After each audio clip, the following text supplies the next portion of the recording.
Hiya, Elise again from Miss McKenna's Life Leverage, and today I've got a requested video for you. I'm going to show you how I use my tracker in my bullet journal in combination with my daily journal entries to get some insight into what's working well in my life and what changes I need to make in order to improve my quality of life, my efficiency, my levels of productivity and my general happiness and well-being as quickly and easily as possible. I started using this method primarily as a way to track and improve the symptoms of my chronic fatigue and fibromyalgia, but I found that it also gives me insight on ways to improve lots of other aspects of my life. So I wanted to talk to you in more detail about how I analyse and actually use the information I've gathered at the end of each month. So if you're someone who struggles with issues such as mental health, physical health, diet, energy levels, or even time management issues, you might find that implementing this method into your bullet journal will show you what you need to do to improve in a clear and easy to understand kind of format. I'm going to be taking you through my November spread because it's all been filled in and completed, so it's a good example to show you. I have since made a few changes to how I track everything, but they're only minor and I'll be explaining those when I finish my plan with me for January. So for now we're going to dive back into November. So I've laid out my spreads in a fairly specific way to make it as easy as possible to stay consistent with filling these spreads in, because the more information that I've gathered, the easier it is to analyse and understand. So what I've been doing recently at the beginning of the month, when I'm actually setting up the month ahead, I lay out my spreads so that it only takes a moment to fill each one in. So, actually if we go to, here's November, so I've got my tracker, line a day, gratitude log, successes, improvements, and then meal log.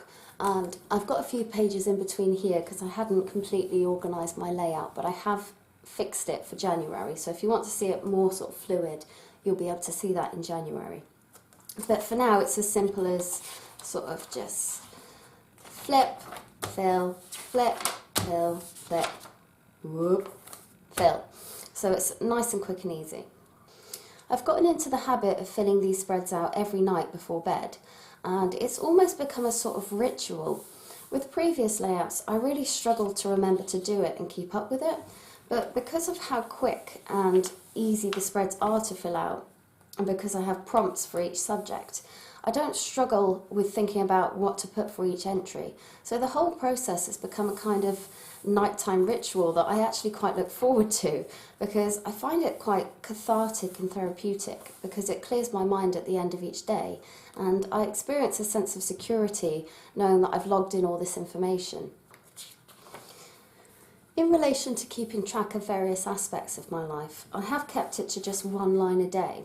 This way, not only is it quicker and easier to fill out, it also means I have limited space, so I only put the most relevant and important information, and this means I can get right to the heart of the matter.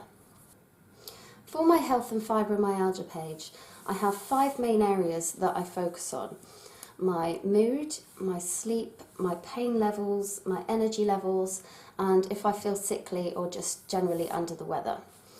For my mood, I tend to base it on the overall happiness level of the day because my mood tends to fluctuate quite a bit, so I just sort of average it out.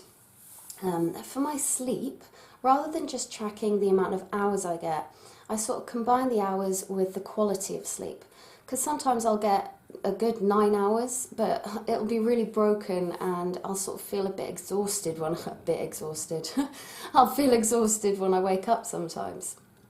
And sometimes I'll just get 5 or 6 hours, but it's of a much better quality. So I tend to base it on how refreshed I feel in the morning rather than how many hours I've slept. For my pain levels, the scale isn't sort of no pain to lots of pain, because there's always a degree of pain throughout the day for me.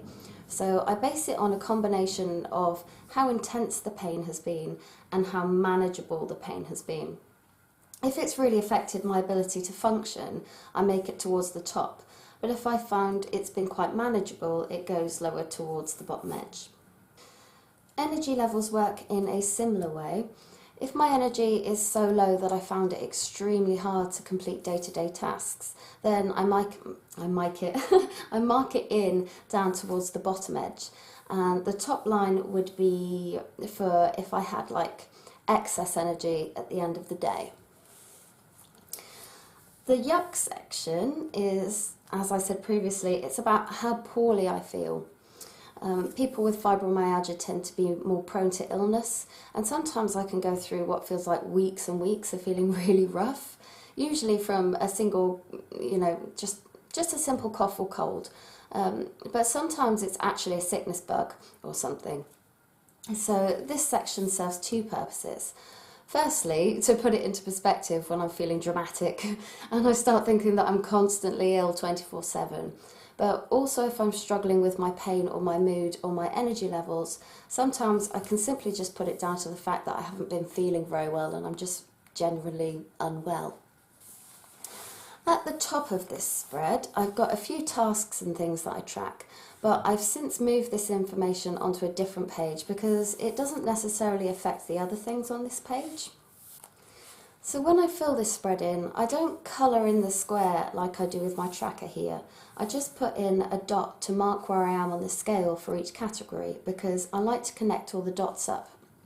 And so that at the end of the month, I end up with this line graph because it's much easier to notice any correlations between the categories. So like if I go, there's a more obvious one here. So you can see here between my sleep and pain levels, as my sleep goes up, my pain tends to go down. And it's similar with my energy. If I have high pain levels, I tend to have low energy levels. And a similar thing sort of happens with my mood. So next I wanted to show you how I use this spread in conjunction with my daily journal entries. Now firstly, I'd like to say that each of my journal entry pages serves a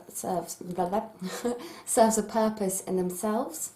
So for my line a day, it's a great way to see what I've actually been doing with my life.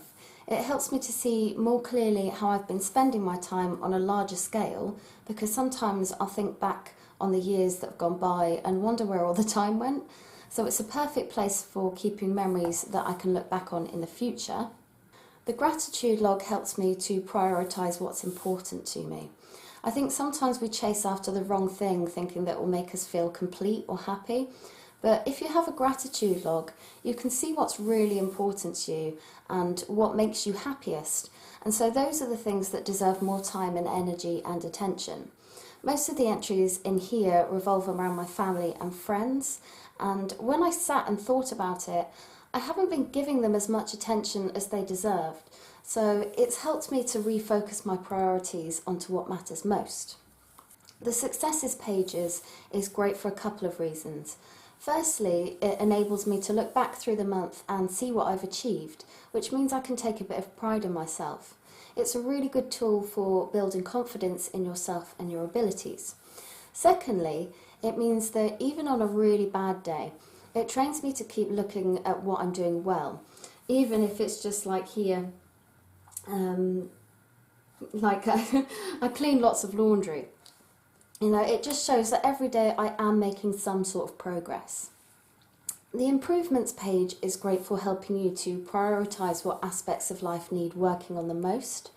By the end of the month, you have an easy, straightforward list of things that need the most attention via multiple repetitions. For me, I can see that I'm spending way too much time mindlessly just scrolling through social media. And I've found that it's important to me that I try and spend my time more effectively. I can also see that I need to work on being kinder to myself when I'm just not feeling very well, and just being a little bit more gentle with myself. You'll see that on some days I haven't actually entered anything. This is because either I felt that my day went really well and I was just proud of what I've achieved, and so I didn't have any improvements that I felt I needed to make, or I was having a bad day, maybe didn't get a lot done, but I was pleased with what I achieved under the circumstances nonetheless. And then finally, there's my meal log. Not only has this spread alerted me to how bad my diet situation actually is, but it's really helpful when I use it alongside my tracker. For example, you can see here that on Tuesday the 13th, it was the best day of the month for my mood. And if I go to my meal log, I can see that it was one of the rare days that I actually ate 3 meals in the day and didn't really snack on too much junk. On Wednesday the 21st, when I had a really awful day and I felt like I'd hit rock bottom, you can see that I missed both breakfast and lunch, and I didn't really have a very nutritious dinner either. Where's it gone? Oh, here, it's right here. And I did have a bit of chocolate. Now, this just sort of solidifies the knowing that my diet really does affect my mood and my energy levels, and I need to take it more seriously. And it is something that I'm working on. Now, if I look back on Tuesday the 13th, where I had the best day of the month, I can also go back to my journal pages and I can look I can look up what I did that day, what I was grateful for, and what I felt went well, because these are all likely things that contributed to why I felt so good. So here I can see on this day, I spent a lot of time with Lee, who is my partner, and here I've written that Lee was fantastic today, which means that he was particularly helpful and kind, and I felt really loved that day. The success was that I spent quality time with him, which isn't something that we do as often as we should, and I didn't have any improvements that I felt I needed to make. I like to do this whole process with any days where I notice big spikes or drops on my line graph, checking through the journal entries and my food log to see if there are any similarities or repetitions that I can get a better view of what is actually affecting my physical and mental health and just my overall well-being of self. So that's how I use these pages. I hope you found this information helpful. If you want to see how I've changed things up slightly, you can see that in my January plan with me, which I'll be uploading near the end of this month. So click the bell if you don't want to miss that notification. If you've got any questions or suggestions, feel free to leave them in the comments. And yeah, that's it for now. I'll see you next time.